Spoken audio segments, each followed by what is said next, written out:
ఈ ఊళ్ళో ఉన్న వాళ్ళందరూ గుర్తుపెట్టుకునే విధంగా నా బావ ప్రతి ఒక్కరికి ఏదో ఒక మంచి చేశాడు. స్వార్థపరుడు కానివాడు మాత్రమే అందరినీ సంతోషపరచగలడు. చెప్పేదేనండి, ఆ పిల్లాన్ని ఇచ్చేయండి. ఇవ్వడం కుదరదు. ఎక్కడికి వచ్చి ఎవరి పిల్లాన్ని అడుగుతున్నావురా? ఇవ్వకపోతే ఏం పిక్తావురా? బావా చుట్టం అయితే విందుకురా, బిడ్డ విషయంలో జోక్యం చేసుకోకు, నీ పని చూసుకుని పోతా ఉండు. రే చెప్తే అర్థం కదా, పోరా. నువ్వు రారా. ఏయ్, చేతి.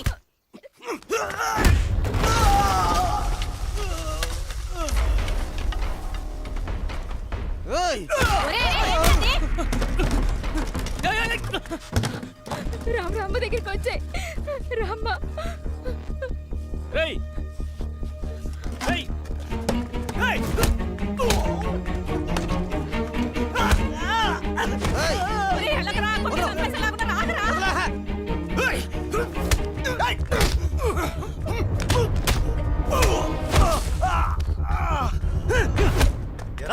మా ఊరికొచ్చి మా ఇంట్లో వాళ్ళనే కొడతావా?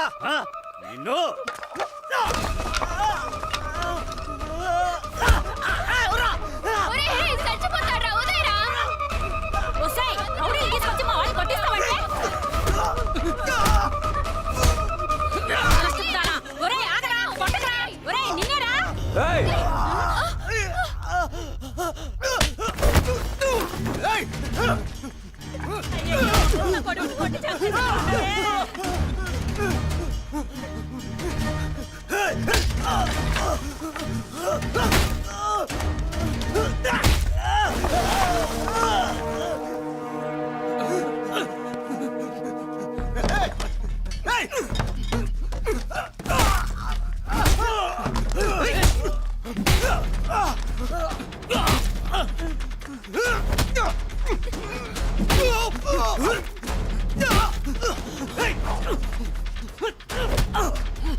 బావా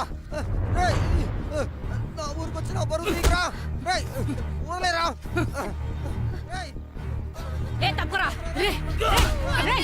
నా ఊరికే వచ్చి నా కొడుకునే కొట్టి మా పరువు తీస్తావా? నిన్నేం చేస్తాను చూడు.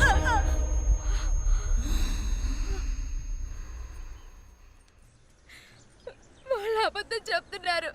నా మొగుడు పోయి ఏడాది కూడా పూర్తి కాలేదండి. అంతలోనే ఇన్సూరెన్స్ డబ్బు కోసం నన్ను కొట్టి చిత్రహింసలు పెడుతున్నారు.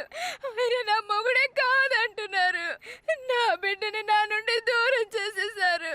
అందుకే తమ్ముడు రణసింగాన్ని రమ్మని వాళ్ళతో మాట్లాడమన్నారు. అయ్యో అంత అబద్ధాలండి. మగాడి సుఖం కోసం అల్లాడుతుంది. అడిగితే రౌడీలు పెట్టి బెదిరిస్తాను సార్. చచ్చిపోయింది నా అన్నయ్యే. ఈడొచ్చిన పిల్ల ఇంట్లో ఉందన్న భయం లేకుండా తెగ రెచ్చిపోతుంది సార్. అయ్యో దీన్ని ఆపమ్మా. ఇది స్టేషన్ అనుకున్నావా, చేపల మార్కెట్ అనుకున్నావా? నా కూతురు చెప్పేదంతా నిజమయ్యా. చనిపోయిన నా కొడుకి ఇది ద్రోహం చేసిందయ్యా.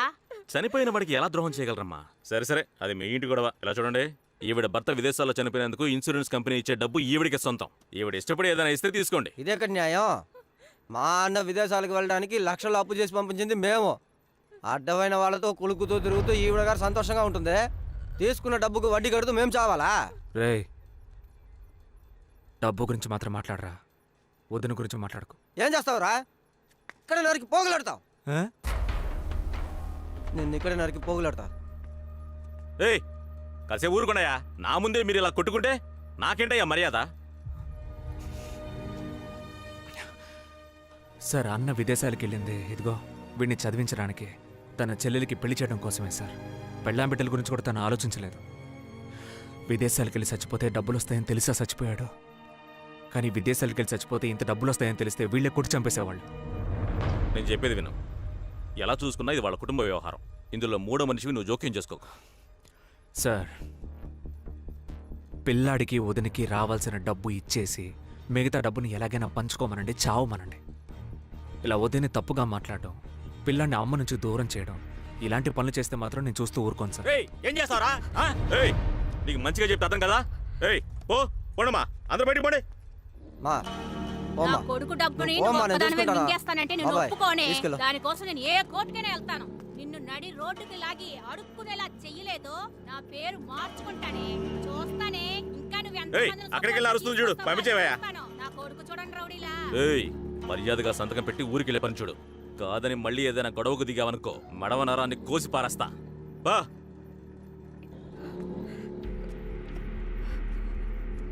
ఇలా చూడమ్మా, మీ వాళ్ళకి ఇలా స్టేషన్కి పిలిచి నోటితో మంచిగా చెప్తే అర్థం కాదు. నీకు రాబోయే డబ్బులో వాటా ఇమ్మని ఖచ్చితంగా గొడవ చేస్తారు. నువ్వు కోర్టుకు వెళ్ళడమే నీకు నీ బిడ్డకి మంచిది. అర్థమైందా? ఏంటి రణసింగం, ఊళ్ళో సమస్యలన్నీ మీరే తీర్చేస్తే ఇంక ఇక్కడ మేమెందుకున్నట్టు చెప్పండి. ఆ? వెళ్ళండి. ఇలాగే రొమ్ము విరుచుకుంటున్నాడు, ఏదో ఒకరోజు విరిచేస్తాను. బా నువ్వు వెళ్ళి రణసంగం వెళ్ళమంటుంటే బిడ్డ, అయ్యా. వాడికి పాస్పోర్ట్ వెరిఫికేషన్ అయిపోయిందా? వాడు విదేశాలకు ఏం వెళ్తాడు, ఇక్కడే ఉండి వ్యవసాయం చేసుకుంటానంటున్నాడు. పాస్పోర్ట్కి అప్లై చేస్తేగా.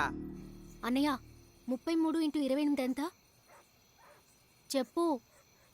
924. 927. 924 నువ్వు రాయ్. బావా, ఎమ్మెల్యే ఆఫీస్ నుంచే వస్తున్నాను. ఆఫీసర్లు పోలీసులు కలిసి మన ఊళ్ళో 144 సెక్షన్ పెడతారట. 144. ఆ, ఏం చేస్తున్నారు? ఇంకా దేనికి? ఉమ్మడి తాగునీరు పథకం మన ఊరికి లేదని 2 రోజుల్లో ప్రకటించబోతున్నారు. ఇది తెలిస్తే నువ్వేం చేస్తావు? ఉడికిపోతావు. అందుకే ముందుగా 144 సెక్షన్ పెడతారట. వాళ్ళెవరు నా ఊరికి ఏది కావాలి ఏది వద్దని నిర్ణయించడానికి? అధికారంతో ఎక్కడో కూర్చున్నట్టు చూసావా? ఆడాడి పెళ్ళాన్ని తీసుకుని మన ఊరికి వచ్చి కాపురం చేయాలి. ఆడి పెళ్ళం రాత్రి 2ంటికి నీళ్ల కోసం నీళ్ల బండి తోసుకొని వెళ్ళాలి. అప్పుడు అర్థమవుతుంది మన ఆడోళ్ళ కష్టం. ఏం బాబు, నీళ్ళడితే కర్ఫ్యూ వేస్తారా? ఏని మనమెవరో చూపిద్దాం. చింతాలు చెప్పింది నిజమే. అలా చేసి ఓట్ల కోసం ఊళ్ళోకి వస్తారా? వస్తే నరికి పోగులు పెట్టవా? మరే ఇంకా ఎన్నాలని భయపడుతూ బతుకుతామండి. పోలీసుల తుపాకీలో మనమో తేల్చుకుందాం.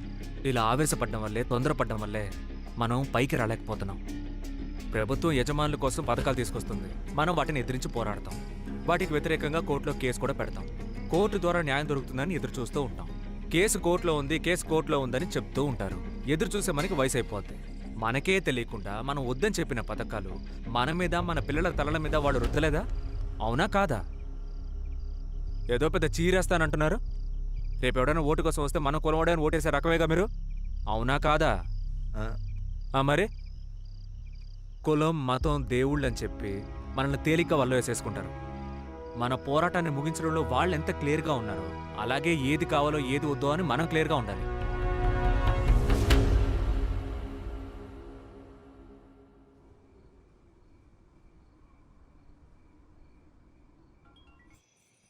చెప్పు. నేను అప్పుడే చెప్పాను కదా బావా. ఏంటే ఎప్పుడు మగాడికి మొగుళ్ళో మాట్లాడుతావు, ఇప్పుడు మూలుగుతున్నావు? ఇప్పుడు ఎలా బావా? పెళ్ళి ఎలా జరుగుతుంది? ఇప్పుడు జరగకపోతే ఏంటి? పెట్టి బెడ సర్దుకొని వచ్చేవే. అందరిని పిలిచి తాళి కడతారని నా పెళ్ళానువా ఏంటి? నీకే నమ్మకం లేకుండా నా మాట్లాడుతున్నావు. ఉద్దేశం అది కాదే. ఒకసారి మీ నాన్నకు ఫోన్ ఏడవకు. మావయ్య చెప్పండి అల్లుడు. నేను చెప్పినట్టు చేయండి.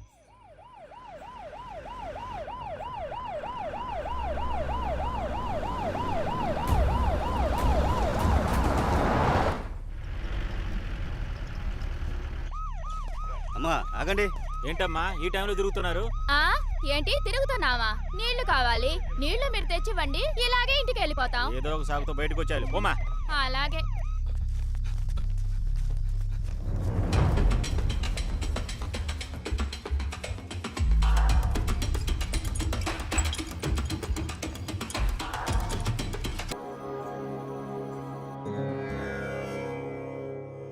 ఏమయ్యా, నిన్ను నిజంగానే కలెక్టర్ రమ్మన్నారా? అసలు విషయం ఏంటంటే నా పెళ్లి పత్రిక ఇచ్చానండి. రాలేకపోతున్నందుకు చాలా బాధపడ్డాను. అందుకే తినగా వచ్చి కలిసి వెళ్దామని నా పెళ్ళాన్ని తీసుకొని వచ్చానండి. అదిగో అయ్యగారే వచ్చేసారు. బావా, కలెక్టర్ నిజంగానే నీకు ఫ్రెండా? పోలీసు మన మిత్రుడైనప్పుడు కలెక్టర్ అవ్వకూడదా? కలెక్టర్ చూడడానికి వచ్చి మన కొరటాల శివలాలు లేరు. శుభోదయం సార్. రణసింగం, అవును సార్. ఏంటి పెళ్ళా? అవును సార్, నిన్న నైట్ అయింది.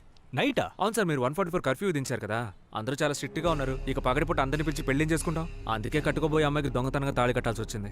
మీలాగా అధికారులు అయితే పర్వాలేదు, మాట మార్చి వాయిదా వేయొచ్చు. కానీ మాకు మాటే ముఖ్యం సార్. It's okay. 144 కర్ఫ్యూ విధించింది వేరే కారణాల కోసం, మీ పెళ్లి ఆపడానికి కాదు. నా వరకు ఒకటి చెప్తే అది చేసేయాలి సార్. అది విడిగా రహస్యంగా చెప్పినా సరే, లేదా ఊరందరి ముందు చెప్పినా సరే. ఇందులో కారణం చెప్పి తప్పించుకోవడానికి ఏం లేదు రణసింగం. అండ్ ఊర్లో ఉన్న వాళ్ళందరూ మీలాగా దేశ సమస్యల కోసం సమాజం కోసం న్యాయంగా పోరాడితే పర్వాలేదు. కానీ మన దేశంలో అలా లేదుగా. బై ద వే, ఊరు జనమంతా నాకు ఇచ్చిన టైం ఇంకా అవ్వలేదనుకుంటా. మీరు అడిగింది త్వరలోనే మీకు అందుతుంది. మీ ఊరు సమస్య కోసం ఒంటరిగా పోరాడుతున్నారనే మీతో నుంచి మాట్లాడుతున్నాను. పెళ్లి శుభాకాంక్షలు. థ్యాంక్స్. వివాహ జీవితాన్ని సంతోషంగా మొదలుపెట్టండి. ఈ సమస్యని నాకు వదిలేయండి. Thank you sir. పేరేంటమ్మా? సీతాలు. చెయ్యు. కంగ్రాచులేషన్స్. సంతోషం.